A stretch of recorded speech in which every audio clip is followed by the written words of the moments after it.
All right, all right. You know, I'm going to try my best to make an attempt. And I do mean an attempt. And my attempt is going to try to explain to you what exactly is going on in just about as simple of layman's terms as I can put it. We the people are what you call enablers. And we have a junkie, a drug addict, that simply will not change what it's doing. And the reason why it won't change what it's doing, because it has an appetite that must be fed. And that appetite is debt. Now, what we do is we continue to remain optimistic about change. You know, think about it. If you have known people in their family who have had people who've been addicted to drugs or addicted to alcohol or any type of addiction, you know how these people think. You know, they always think that, okay, sooner or later they're going to get better or they're going to come out of this, and yet and still they get worse and worse and worse until they reach the last state, which is just death. And hey, no matter how many programs you put them into, they come back out, and then we become enablers again. That's the same thing we're doing with our country. You see, the people of the United States of America, the government cannot produce anything. It can only take. That's the reason why it needs you to go out and to work, to provide taxes so that the government can function, so that you can pay the 535. And for those of you who do not know who the 535 is, that's called your House, your Senate, and your president, vice president, and all the government. That's basically what it is. And so we have become enablers because we are dealing with an addict here. We're dealing with a debt addict that it just simply cannot get enough. And so, you know, we remain optimistic because we continue to keep listening to sources that tell us it's going to get better. It's going to get better. I mean, it really truly is going to get better. So we remain optimistic. And at the whole, time, we're still sitting here feeding this addict more and more and more of our hard-earned tax dollars. And all it does is continue to keep going back to its junkie, back to its supplier. It remains a junkie, and that junkie, and it's a junkie for debt. It just cannot stop, and it will not stop. So what we have to do as a people is stop being enablers. We have to actually come to the reality ourselves that nothing is going to change. I mean, after all, President Barack Hussein Obama got into office when the national debt was, what they tell us, allegedly, $9 trillion. Well, right now we're sitting at $16.4 trillion, and it's looking like it's going to make it to 18. If he gets another turn, it's sad. It's so sad what's getting ready to take place and happen. So if you take the advice of this pastor right here, who's trying to tell you what you need to do, you need to stop feeding the addict. And the way you do that is you stop putting as much resources and time into that system as you can. You take from it. You say, well, Pastor, I got to work. I got to do this, got to do that. Hey, 50 million people are on food stamps. And you know what they do? They take that money that is given to them, and they go right back out to the sources, the stores. And we put that money back into the stores in order to buy goods and services in order for us to function and to live. And I understand we have to spend some money in that. But yet and still, how about finding alternative sources like mom and pop stores to help feed them? Sure, you may have to pay more. But the truth is, are you really truly paying more? Because when you look at the size of the commodities in the stores, and if you look at ice cream continue to keep shrinking, yet the price remains the same, that's how they trick you and dupe you and deceive you into believing that you're still getting the same quantity because you only care about price. And you don't care about how much you're actually purchasing. So therefore, you don't understand unless I bring it to your attention that your purchasing power is eroding left and right. So this dollar right here is getting worthless and worthless and worthless, not only in the United States of America, but worldwide. And since all our jobs have been outsourced through GAP to Captain NAFTA, when Clinton brought that stuff in the mid-90s, hey, we have to continue. Our only solution, can you believe it? That the only solution that all these people have that have all this education is to print more money, expand the national debt, because we have no other solutions. You see, the fundamentals remain the same. The fundamentals remain the same. Gold and silver is money and nothing else. Period. Silver has been money for 6,000 years. We have scriptural, biblical history of that. No doubt about it. And believe it or not, your gas prices and everything that's tied to it is still priced in gold, even though we're off of the gold standard and we own a fiat, phony, fake monopoly currency-based system. So what's the solution? Well, take as much from the system as you can. Buy food.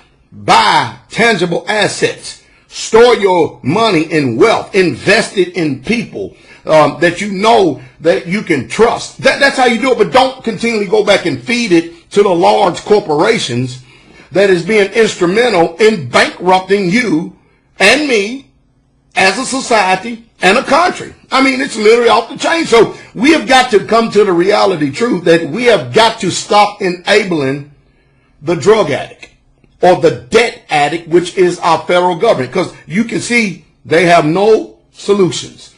The only option that they have on the table now is to expand the national debt in order to keep this afloat, because all the jobs have been outsourced and they're gone overseas and we're not producing anything anymore. Not in this country.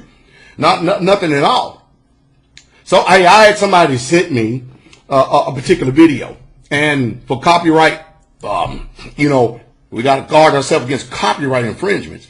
There's actually a newscaster. I don't know who this cat is, but he actually goes through the painstaking task of explaining to us why the gas prices are rising and why our dollar continues to keep losing value. You know, Ron Paul said the other day when he was grilling Ben Shalom Bernanke again, he says in 2006, you could take a 1 ounce silver coin and buy 4 gallons of gas. 4 gallons of gas. Watch this now. Now, look at this now. 2012, you can take that same 1 ounce silver coin, price cost dollar over average silver versus fiat currency, and you know what you can do? You can actually buy 11 gallons of gas for this 1 ounce silver coin. I think we need to actually get the people back to understanding sound money. Let me tell you what the real reason why Ron Paul is there. He is there to incite conscious, to awake conscious thought inside of a people who have been nothing but lied to, who have been optimistic that things are going to get better, and they keep getting worse, and they keep getting worse, and they keep getting worse. And you know, everybody knows about the proverbial frog inside of the bucket heating up, don't we? We know that we know what the end of that particular frog is, right? That's the end of this particular country. If we continue to keep doing the things that we are doing, which is nothing but the pure definition of insanity, and we don't change. We've got to make our own way because our government has failed us. They have made us the terrorists. All the laws that are passed, they're not against any raghead that's 5,000 miles away in some desert. We the ones are feeling all the oppression of this. And you're going to make a decision what you're going to do, whether you like it or not. It's just a little reality check. It's just the truth. And it's amazing because you can't take $40, because let's say silver's at $35. You know what? You can't take this much money right here and buy that amount of gas because it's trash. Cash is trash. I want you to take a listen and hear what this man has to say. I really truly want you to do. I really truly want you to listen to what he said. Now he's gonna go over some numbers, but I think more than anything, it would behoove you to pay attention and listen to what he has to say for education purposes so you can see, because when he gives you the shocking news that gas or oil, crude oil is undervalued, he does an excellent job at explaining this. And I have to clap my hands to him because he does a news reporter, but this is it looks like some type of independent news source. It ain't mainstream. It's just like way off inside. I don't know where it come from, but listen to his words. I just want you to listen to his words. Let me cut this up. Listen to his words.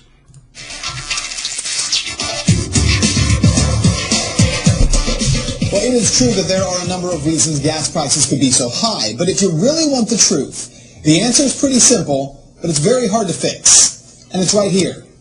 Gas is so expensive because this dollar is not worth what it used to be.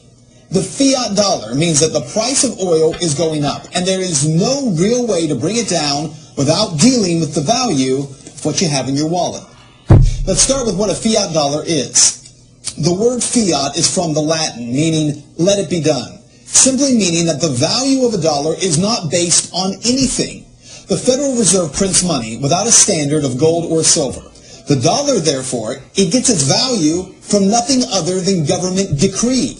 So when you print money, and then more money, and then more money, the value of each and every dollar drops. So why does that mean gas prices are so high? Well, they're high because the price of oil is so high, right? Well, actually, it's not. In fact, the price of oil, according to a recent article in Forbes magazine, is unusually low. How can that be? Not only that, but the article's authors also say that gas prices would have to rise by another 65 to 75 cents just to be normal. This makes sense? Now listen, I'm pretty good at explaining things, but you're going to have to stay with me to understand this.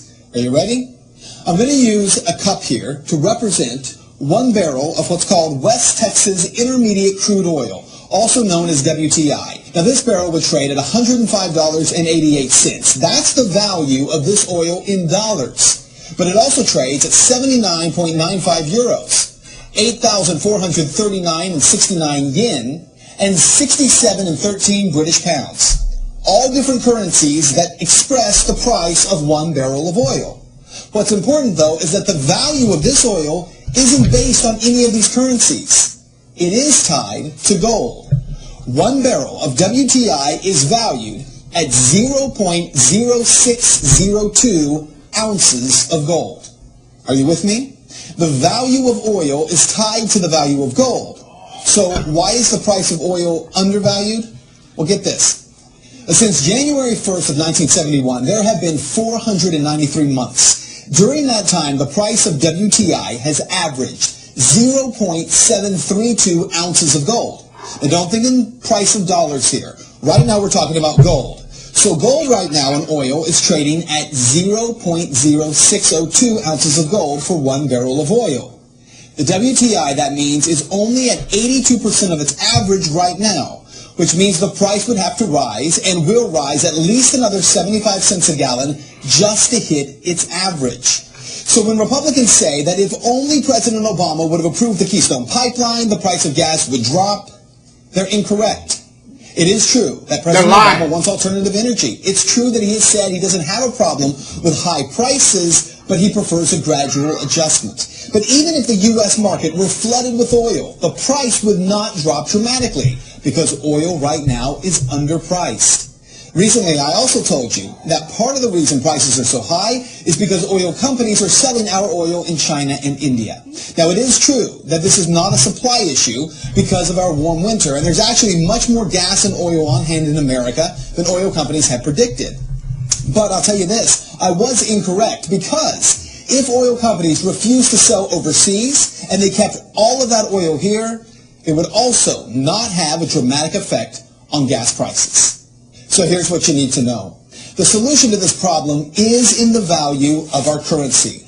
You know, the price of gold is soaring. You know that. But do you realize that because the dollar is currently floating undefined fiat currency, there is no limit on how far the price of gold and dollars can rise. And therefore, there is no ultimate ceiling on gasoline prices. Look, our Fed chairman, Ben Bernanke, he just keeps on printing money. So if what I'm telling you is true, shouldn't the Fed stop printing in order to adjust the rising cost of oil and gas? Well, Bernanke uses a core CPI index to guide monetary policy. It's supposed to control the value of money against inflation. But that index excludes the price of two things, food and energy. So for Bernanke, gas prices aren't a problem. For you, they are. And that is reality check. If you would like to... Boy, is that not shocking? I mean, I'm amazed that this man actually told the truth. Can you believe it? Ever since 1971, when Tricky Nicky Nixon took us off the gold standard and stuff, yet and still everything is priced in gold. You might be saying, Pastor Dow, how in the world is things priced in gold then, even though we're on a fiat-backed currency system? That is because your Congress, your government, called the American government, United States of America, they lie to you every time they're in front of them cameras. You have to understand, they're not interested in the truth. Everything is based on strategy. That's how lawyers work. That's how the court system works. Everything is based on strategy and deception. And whoever can win, whoever can be at the best at strategy and the best at deceiving people and stuff, they are the victor. You know why? Because there's no absolutes.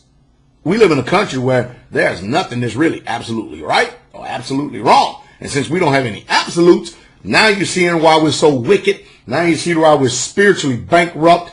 Now you see the reason why our morality, we're morally decayed. It's just off the chain. Well, why is it still backed in gold? That's because we're now dealing with a worldwide market. And they're not telling you that.